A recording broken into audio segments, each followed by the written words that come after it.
Dr. Tiffany Green. You are the storytelling professor. And Yes. besides your job as a true professor at the university, right, you also coach people on their presentation and speaking skills. What made you get started in that arena? Oh, I guess I hope we have enough time, but I'll give you the condensed version. So I grew up speaking, doing oratorical contests, that sort of thing. So public speaking was always something that was important and valued in my family. But I started doing it much more formally when I met my now spouse. He was a member of this group called Toastmasters International. I'm like, what's that? And somehow I ended up, before the end of the month, getting a whole leadership position in a district. I took to it. And, we could talk about Toastmasters and some of the challenges for Toastmasters and academics, but at the time, I had just learned so much about public speaking, how to construct a speech, how to make it tight from beginning to end, how to use speechcraft to really bring a talk to life. My mother, I come from a family of very blunt people. My mom would say, "You used to be so disorganized in a talk, and now you're organized." So I thank Toastmasters for helping give that scaffolding for my talks. And then through Toastmasters, I learned how to, or rather, I got in contact with the TEDx group in the place where I had my first faculty position. And here's something I haven't said as much publicly. At the time, I was like, "Oh, it'd be really cool to get a TEDx talk." And then when I showed up to the event, I was like, "Oh, I don't need to give a talk. I want to coach people in giving a talk." So I had been doing that through Toastmasters, competing and coaching other people. And then I was able to do that in TEDx. And really, it helped me to understand something that academics fundamentally do not. And that is one speech, one idea. You need one core idea worth sharing in a talk, right? And then there came a time I was on Facebook. I was really on Facebook too much. I need to get rid of my social media. I don't want to call it addiction, but anyway, this is a time when I needed to be on social media. And one of my colleagues, who at the time was the dean of graduate studies at Rutgers, knew it. The dean was like, "I'm looking for somebody who has been in TED Masters, who was a TEDx coach, to coach our students for the 3-minute thesis competition." And I was like, that's me. That's me. And from then on in 2019, I've been coaching students at Rutgers Newark in a 3-minute thesis competition. So that's really how I started formally coaching people outside of what I would do as a professor. This episode of the Vogue PhD podcast is sponsored by my own book, Navigating the Pivot. I wrote this book for PhDs who want to successfully transition out of academia into jobs outside academia and thrive in those jobs. And I also wrote the last 2 chapters on how to create your own opportunity engine, because the reality is that the world of work as we know it is shifting, it's changing. And so yes, I completely support your transition out of academia, and this book will guide you on how to do that. But beyond making that transition, beyond making that switch, how do you thrive so that no particular employer controls your job destiny? I cover that in the last 2 chapters of this book. So I highly encourage that you grab it, or grab it for somebody who's planning on making a switch and wants to thrive afterwards. Let's get back into the episode. Hopefully that's That makes it makes a lot of sense. Thank you for I think you're practicing. You in the beginning you said how much time do we have, but I think you practice exactly what you just said. You coach people on is you had one idea and you followed through. And so here's my question for you. Right? Sometimes people don't realize that when you're in a job interview, when you are, whatever it is, like a lot of things are actually presentations, but they're disguised as an interview, for instance, or they're disguised as a conversation that you're having with somebody, but then that somebody is going to be important, an important decision maker for your future, right? So let's take somebody who's going for an interview soon. And let's say this person, I know you tend to coach people, at least from what I've seen on LinkedIn, people who are going in for professor positions who want to give a job talk, right? Can you walk us through what you would tell somebody who comes to you, Dr. Green, and says, I need your help. I'm about to go give a job talk for this interview and I need your help. How would you help them? Yes, I think the first thing I ask them is tell me why what you do is important. Tell me why it matters and why it matters to you. And I think, and we are all guilty of this, and I think you come from the more basic sciences, yes? So I'm in the social Yes. sciences, and I think we get caught up in, oh, there's a gap in the literature. Sometimes a gap will be like this, like nobody cares. And I don't say it like that, but there are people that don't care about you, and I mean that in not a toxic kind of way. It's like they're seeing all these candidates, and you think what you do is important, but it Right. is your job to tell a very tired, overwhelmed set of faculty who are on a search committee why what you do matters and Yeah. how it solves their problems. Yeah. And so I start with, I always start with why do you do what you do? And so I'll take a step back really quick and talk a little bit about how coaching in 3 minute thesis helped me to see this. So I had one student, and the student was from South America, and they did work on large language models and fossils and conservation. And like if you like it, I love it. I was like, this sounds cool. I don't really know what this is about, but it sounds cool. But I'm not quite clear why you're doing this work. And so this person was a biologist, and I remember I'm a newsy person. So in the beginning of every seminar workshop, I was like, tell me one of your unpopular opinions or something unusual about yourself. And this particular student told me about the fact that they had reptiles at home in their country, and their mom was taking care of their reptiles. I was like, okay. And so when I'm working with them later, I'm working with them later, and I said, well, help me understand the fossils and large language models and why you're interested in conservation. So I kept digging, and it turns out that they had watched a nature documentary when they were young. And they realized that their animal friends would possibly be dying out, and that their nieces or nephews wouldn't be able to play with their animal friends. I said, oh, that's why you do this work. And that made all of the difference in the world. That completely changed the way that they approach their talk because, oh, now I'm invested. Now the audience knows why you are the person who does this work. And then we kept digging. I'm like, oh, you go back home, you do this research. So you're telling now the story of the data rather than saying, oh, these data were doing this. I heard your talk with Dr. Churchill a couple weeks ago, and he brought up like a really good point that people talk about their work in a very passive. This was done. That was yeah done rather than I did this and the reason why we did this. And I found that being able to tell the story of what you're doing and narrating it can be such a powerful tool, right? And so I really try to get students and people that I work with to tap into their why, the why they do. Now, you don't have to tell your whole life story at the job talk or an interview. That's not what I'm saying. But it should be clear to the listener what motivates you, what wakes you up in the morning, why you have such a deep expertise, and why, and make them want to know more. And I think that's what stories can do. And we're not taught how to do that in academia. So I Yeah. am on a one woman mission to try to change that.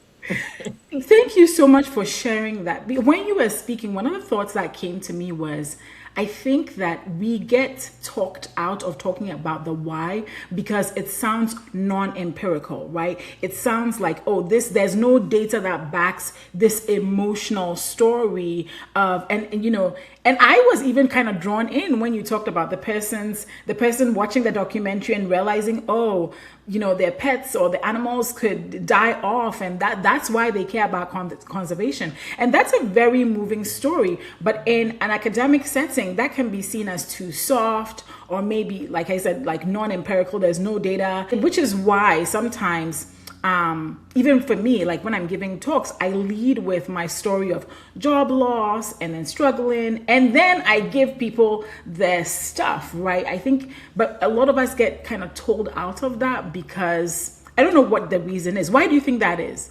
I don't know. I think it's because we think it's maybe a little too soft or there's not data. I don't know. But what are your thoughts on that?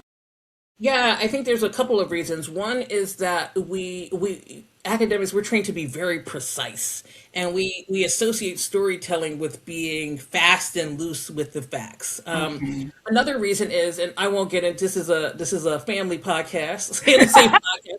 But there are, let's keep it real here. There are people in our profession that have, there have been very high profile cases of academics fudging data. There have been very high profile cases of TEDx talks or TED talks where people had this very big idea that wasn't borne out with the data, right? And so what I tell people is I stay close to the data. I am an economist by training. I am a population health scientist. I argue with people all of the time about data. And yet, storytelling is a critical way through which I communicate ideas. So you asked me about how I really know this, and I'll tell you this. This is how I got my job that I have now. And so I applied for a job. I was at a former job, and it's no knock to my former institution, but it was clear to me that it wasn't a place where I could do the work that I really wanted to do. And suddenly I got all these emails from friends, like, like so many emails. And they were like, oh, there's going to be this reproductive equity cluster hire at my current institution. And I'm like, oh, this job looks like it's been written for me. And I'm like, well, so I applied and I got two finalist interviews. And one was in the School of Public Policy, one was in the School of Medicine. And they were like, guess what? You can do both of your job talks at the same time. And the problem was that on one hand, I was talking to a bunch of clinicians, public health people. Many of them are suspicious of economists and what we do, but some for good reasons, some for not. And then, you had the empiricists in public policy. They were like, okay, so I was like, how am I going to talk to all of these people? And I settled down one day, and I was on Facebook again. I know we keep talking about Facebook. And I came across this story, and I realized that this was the way I needed to convey this. So I said, look, I was on Facebook at night. I really was. I was on Facebook, and I saw the story of this young Black woman. She had these big dreams. She wanted to be a hairstylist. She wanted to do all these things with her life, and then she became pregnant. And she grew sicker and sicker, and she delivered her twins several months early. And a few days after that, she went back into the hospital and she passed away. And I said, this story is really indicative of how many Black children are more likely to be born too light or too soon and die before their first year. And I said the same thing about Black birthing people. And I said, as an economist, I know what the costs are to our medical systems, our social systems. As a mother, at the time I was pregnant, I didn't tell him no. I was just sick. I was like, I'm going to go for this. I was like, as a mother, as a human, I know what the costs are. And that is why I do what I do. And then I hit them with all the data and things like that. But that was a really important organizing mechanism for me to help the audience to trust that I was invested in this. For people like economists don't care about that. Well, I do. This one does, right? But also I have the skills and the data to back up what I'm saying. Yeah. And so that is really how I try to approach teaching students. Like, okay, you can have a story, but what you got to come with the receipts. You have to help people understand on a fundamental level why your work is, Matters. especially in this moment. This is something I'm going to write about soon on LinkedIn or maybe my newsletter. What I'm seeing now in our generation and maybe younger. So I'm a millennial, so millennial downwards, is I'm seeing more and more people build what in my mind are co-careers, right? They're very happy to have a W-2 income, which is, and for those listening, maybe W-2 income sounds, but just a 9 to 5 job, right? So maybe you're a professor, maybe you work in industry, whatever your choice is, whatever that is, right? But they're also building something that is a co-career to whatever it is that they're doing. And so that may look like cultivating a personal brand. You and I both do that on LinkedIn, right? Maybe that looks, and for us, it may not necessarily be something that we're monetizing. Maybe it's for visibility, for other opportunities, right? But then there are people who are also working with brands, even though they have a 9 to 5 job. I was reading something yesterday about the rise of the corporate influencer, people that have these jobs, but they're influencers within their companies and they're getting paid like all this extra money, right? Or it could be that they start something like you with this speaking coaching, right? And when I think about that, I think about you, I think about Dr. Ramon Goings, I think about a few people who are very much involved in academia and writing papers and mentoring students, but they have a whole career also doing something else. And you want to talk about that, about how you have kind of juggled that. I don't know that I've been successful at that because it's like hard. But Like even a little bit, right? I Like think that even if it's a little bit, it doesn't have to be like we're making millions, right? Like that's definitely not my reality. But it does help, right? That I have something else. But yeah. anyway, sorry, go ahead. And so what I meant by that is like finding balance. I'm like, ooh, like some days I'm like Nah. this business is taking a back seat. And other weeks I'm just like tired and burnt out, and I take Yes. some time off of work because of my day job because I'm tired.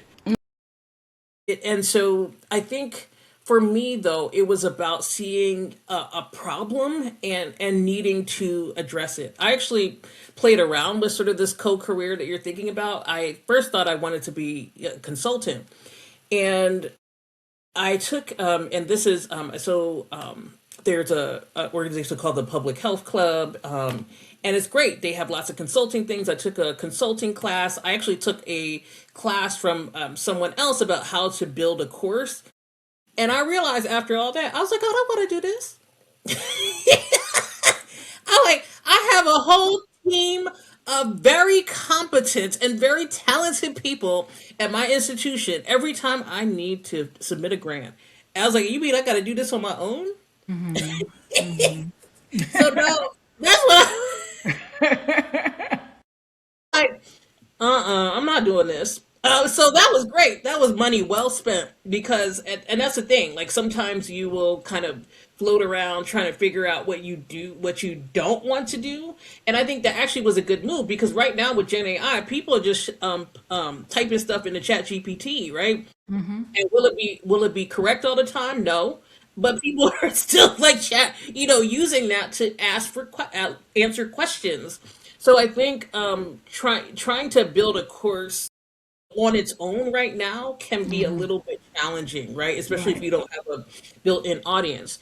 And then I came back to the what I was doing, which I like coaching folks, but I was like, what is the problem that needs to be solved? Because not everybody's doing a 3-minute thesis competition.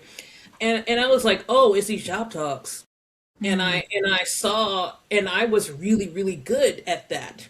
And I wasn't good at it because my graduate program gave me great training in it. No, my professors did push me out to present at conferences, but I had to kind of figure out the job talk thing. And what I saw as a member of a search committee and seeing these talks was a lot of what not to do. Right. Right. And I was like, this is a problem that programs should be solving, but they're not solving. And so Right. we're having this larger conversation about how academia is exploitative and a dead end. I'm like, welcome to capitalism. It's not just academia, right? Yeah, it's not just academia. This is No. wild to me. And then I was like, if I could just get people to do these same things I was doing in a 3-minute thesis competition, like obviously that, there are other things, but I can teach them a similar set of skills and strategic ways to tell their story. I remember one time I had a student I was working with 3 minute thesis contest, and he said, "Oh yeah, I have archival data that I'm using." And I was like, "Okay." I was like, "Well, how long did it take you to collect these data?" He was like, "Oh, 5 months." It's like, so you weren't gonna mention that? I was like, "Well, how many kinds of data do you have?" He was like, "Oh, 9, 10 plus." And I'm like, "Sir, that's part of the story." Like Right. it hits very differently to say, "Oh, I use archival data to this," versus I I spent months collected the, yeah. collecting to Yeah. take them through the process. Take them behind the scenes of your process. That's what Mm-hmm. storytelling can do. And so Yeah. that's I try to do that in the context of my job market workshops and when I'm talking to people about job talks, because I think the thing they're so used to talking about it and so used to thinking about it that they're behaving as if everybody is a part of their inner world. Yes. And Yeah. people don't know. People Hmm. and people get bored easily. As you were saying, you got 30 seconds and then I'm out, Yeah. Yeah. right?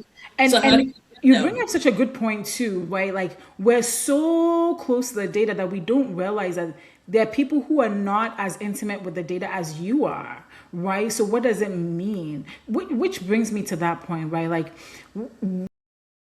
when people are, I think you made the point, when people are not that close to the data as you are, pull out the most important thing and communicate that, right? And then walk them through the process and such, right?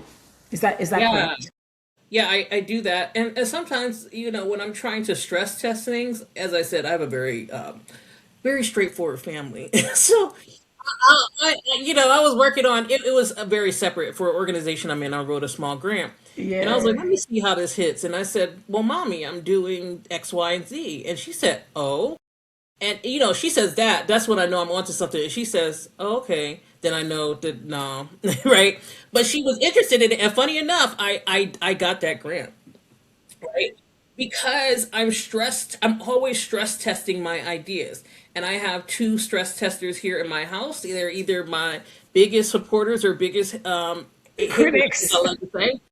So those are really helpful. Stress testing your ideas so that you hone it and make it better. So it shouldn't be that the first time that you're giving this job talk is when you're giving the job talk. There has to be some practice in there. Hopefully people know that, but sometimes I'm surprised at what people do. So that's awesome. Dr. It has Green. to be. So Can I just say one more thing? So please go ahead. it has to be deliberate practice. So Malcolm Gladwell like completely messed up the whole 10,000 hour rule, like right to the point where the originator of that idea had to write a whole book explaining this rule. But the idea behind the 10,000 hour rule is deliberate practice, and that means not only that you're just practicing it. You're practicing it and you're getting feedback from an expert. And that's what I try to do because most people who do a job talk, they'll practice in front. They'll get some of their friends. Maybe they'll get some faculty there in their department, and they listen to the talk, and then they'll like give them some feedback. But these are people that mostly know what you're doing already.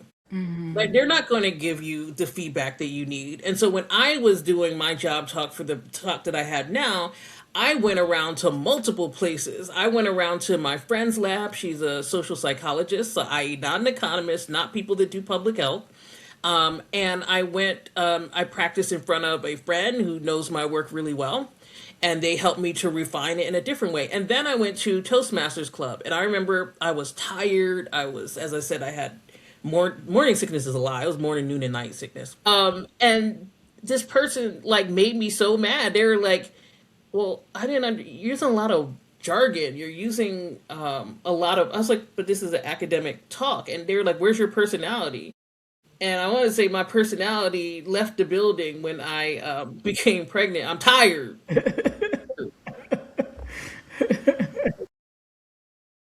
What was really important about that moment was it gave me that extra piece that I needed to like show up fully as myself in that talk. And there's this idea that you cannot show up as fully You yourself in these talks, and you can do that if your science is tight. That's a problem. People going up and telling their life story, and you can't help people understand how you're solving their problems, i.e., bringing a new area of research to the department, being able to teach something new, being able to supervise students in an area that they are asking for, right? If you can't do that, then the storytelling doesn't matter. Storytelling is a vehicle, it's not a hack. Right, right. That's so good. Storytelling is the vehicle, it's not the hack. I like that. This is new to the Yeah, podcast. listen, that's a bar. Just write that down. I'm gonna write that down because I really did come up with that in the moment. It's true. Yeah, it is true, though. It's really true. So, when a time you touched on something so important when you were speaking about it much earlier. You talked about how the environment is kind of disempowering and discouraging, especially for academics right now. Even for me, that I work in the biotech industry, it's kind of been abysmal. There's been some great news, but there's also been a lot of layoffs, and I was affected by a layoff last year and such. Thankfully, I was able to find a new role pretty quickly. For people that are finishing well in graduation season as we're recording this, and their PhDs that are coming out and on the job markets, right? What is especially for those who are looking for academic jobs, how can they stand out in this environment? Um, I'm going to say this, and I know you will take it in the spirit that's given. You have to do stuff that ChatGPT can't do. And what I mean by that is that I even think about what I did back in the day, writing these papers with big data sets and answering interesting questions. And it's so funny. Like I met one of my colleagues at a conference, and they said, "I can see the evolution of your work. Like you were doing really good, like rigorous, solid work, but it was work that someone else could have done." And it was by putting in those reps that I'm able to do the work that I do now. Like I'm like, oh, I don't worry about getting scooped because I just ask like questions that are kind of wild, and my team will be like, okay, how can we do this, right? And so I say all that to say that you must have a story behind your work that can't be outsourced. You must clearly connect your research to larger and more important questions in the discipline.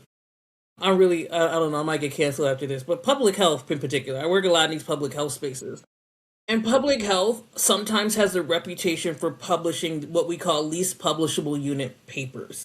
Right? These very like thin slices of the data that clearly public health is not the only place that does this, but I don't think that will fly in this environment. I think a lot of people are, having a CV that has a good amount of papers will possibly get you in the door.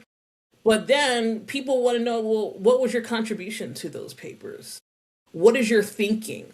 So I think this job market belongs to people that can clearly demonstrate their thinking and be clearly grounded in what they're doing. Now there are going to be some places that are scared, as we used to say back in the day, particularly for people who do equity research. I mean, a lot of people around 2020, when George Floyd was murdered, they seem to have found the light, and they're like, oh, there are inequities in the world. Like, yeah, many of us were doing this.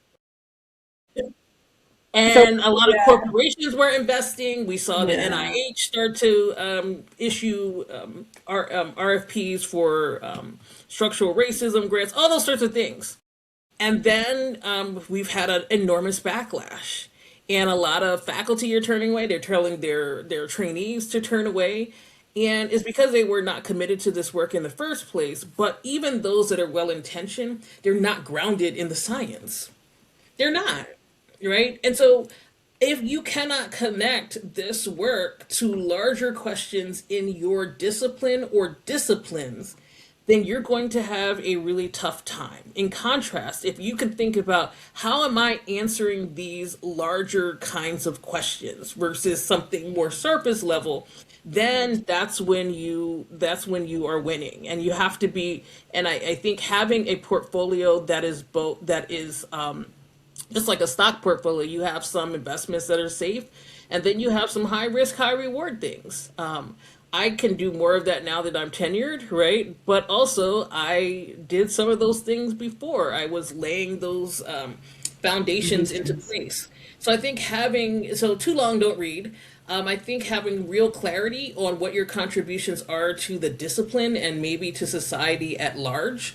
I think being able to package and frame that in a way so that people understand on search committees how you are solving their problems. At the end of the day, there's a lot of overlap between academia and entrepreneurship. And then I think speechcraft is also important.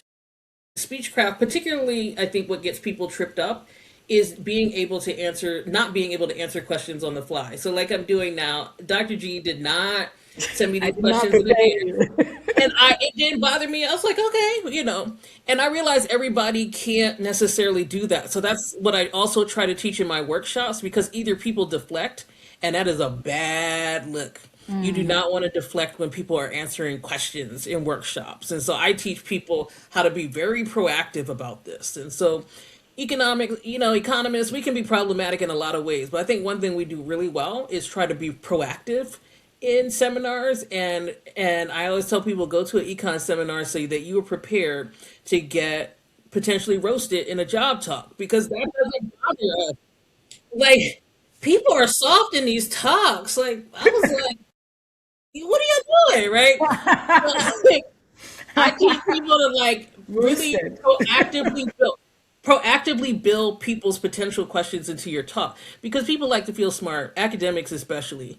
And if you could do something, they're like, wow. I say, hey, I know you're probably thinking this, and they'll be like, yeah.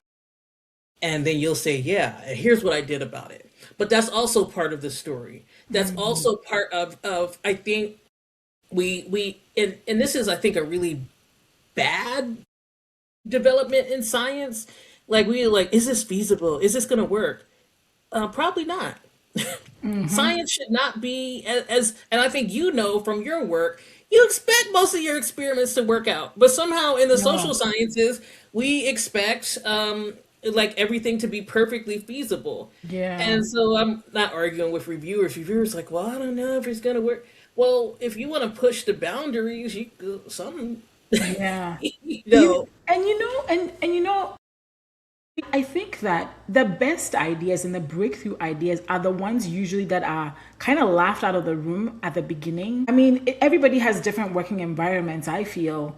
Even with the Bold PhD podcast, right? Like, it's like something as simple as this. I remember when I started talking about job loss in 2020. I'd never seen a PhD talk about the fact that they lost a job. Like, I never see. These days you see that, but I'd never seen it. And I remember like thinking to myself, and this wasn't even anybody telling me this, but my self-talk was, this is embarrassing. Like, why would you put yourself out there and say this stuff? Like, why would you share that? And there were people that actually confronted me about it. I'm like, why do you talk so? I remember a few academics. Academics are interesting people, by the way. But a few academics would reach out and be We're like, weird, y'all. We're weird. she was like, and somebody was like, why don't you talk about the fact that people earn six figures in academia? I'm like, okay, like But you that's can talk about that. You, congratulations. Why not don't you. you talk Not about what? that?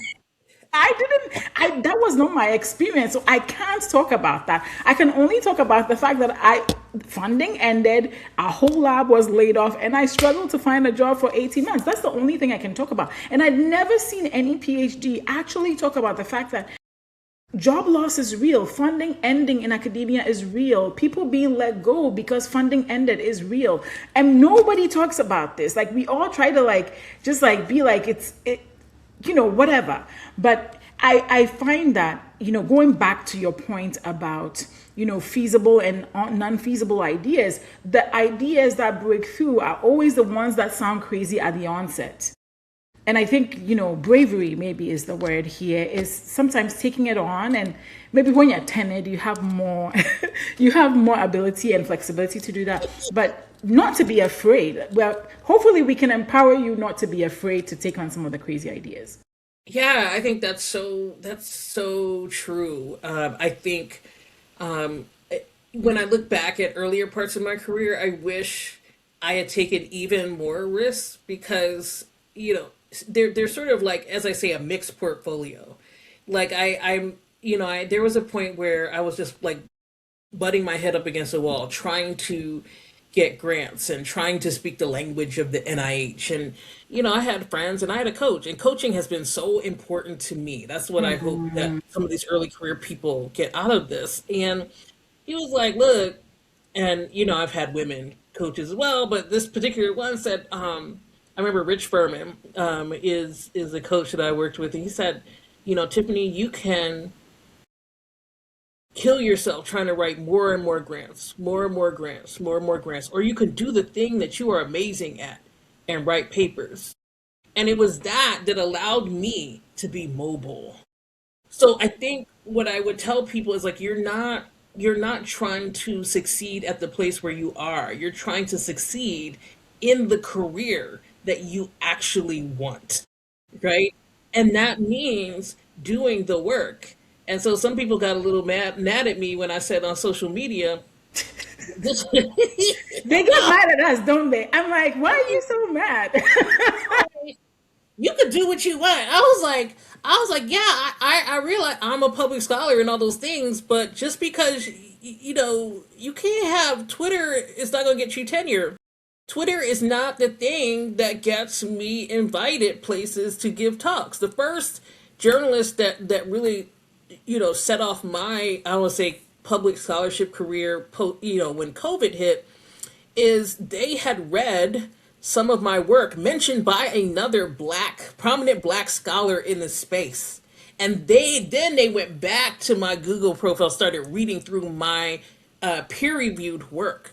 So I'm telling people, like, yeah, it might feel good to get likes and comments on your Twitter threads, but building authority and building what I've been able to build, even and especially in my the storytelling professor, is because I did the work. And I don't mean in a hazing kind of way. I mean that I did the reps to try to understand what it means to effectively tell a story. I did the reps by getting my rejections at journals, rejections from grant reviewers. All of those things are part of the process. And trying to skip over them, I think, is a mistake. I think there's been a whole conversation that I won't bring here about a certain person who has been not quite telling the truth about their credentials as a PhD. And you know what I'm talking about? I've seen it all over social media. It's crazy. Anyway, But what is wild to me is that people are like, oh, a doctorate, this, and I'm like, but some of y'all don't know, with PhDs don't know what you're talking about. And this is not to diminish the PhD. It is like, what is the area that you want to be, as the book says, so good that you can't be ignored? There is nobody like me who can talk with the authority that I have on my particular area of research, right? And I've made it that way because again, I put in the reps. that's right. Not on social media. Yes, Right. social media, but also I'm talking about my work. I'm talking Actual about work. Yeah. process.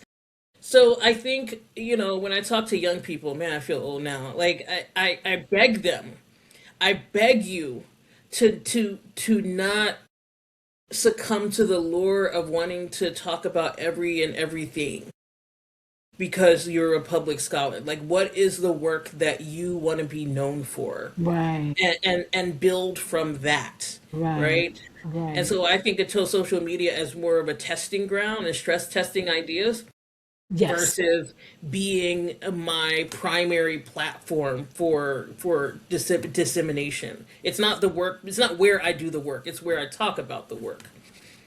Thank you so much for that's it's an excellent place to like draw this to a close, but I do want to say something in response to what you just said about public scholarship just being the amplifier of the actual work that you're doing, right? And stress testing your ideas using social. When I wrote Navigating the Pivot, a lot of the ideas in there came from, first of all, interviewing actual people, but stress because I would be writing, I'd be writing a chapter sometimes, and I'd be like, I wonder how people would respond to this, or the questions people would have about this, and I would write about that. And based on the response, I would come back and be like, oh, research. So, so I mean, it's just one form of it, okay? don't. I mean, it's just one form of it. But I'm just saying that absolutely to what you just said, that don't build the career you actually want to build, which is one of the things that the core messages of this podcast is: design and thrive in a career you love, not the career that you think people want you to build, not the career your mentor told you to build, the career that you want. And you only do that by finding out what it is that you absolutely enjoy working on. Thank you so much, Dr. Tiffany Green. Where can people find you? Well, you can find me on the LinkedIns, and I'm sure Dr. G will put that on in her podcast. Yes, I And you can will. also find me at www.thestorytellingprofessor.com. And if you are a institution, whether a director of graduate studies or a chair or a dean, who really wants to get some systems around your academic placement rates, I am your person. So I have a few slots opening for the Art of the Academic Job Talk starting late this summer. Wonderful, wonderful, wonderful. Thank you. This was such a great conversation, Tiffany. Thank you for coming. Thank you for having me.